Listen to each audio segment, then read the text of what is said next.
Sen dertler içinde açmamış gülsen, ben senin katilin, sen bunu bilsen.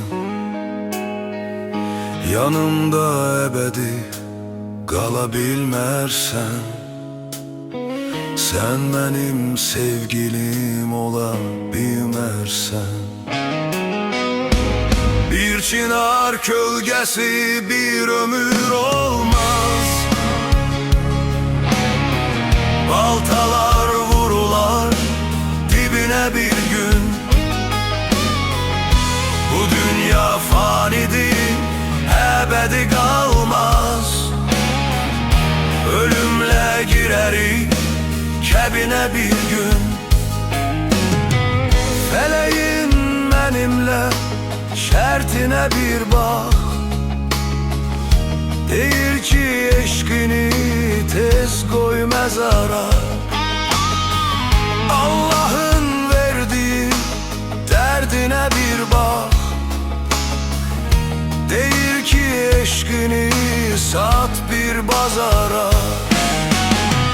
Ben kara sevdanın dar ağacıyam. Sen ele bilirsen nar ağacıyam.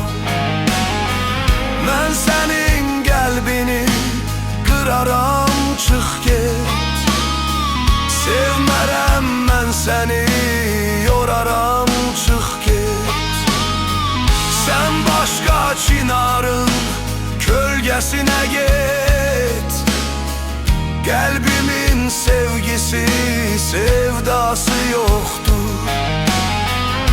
Yazılsan sevenler ülkesine git. Yanımda kalmağın mənası yoktur. Bir çınar kölgesi bir ömür olmaz. Baltalar vurular dibine bir gün.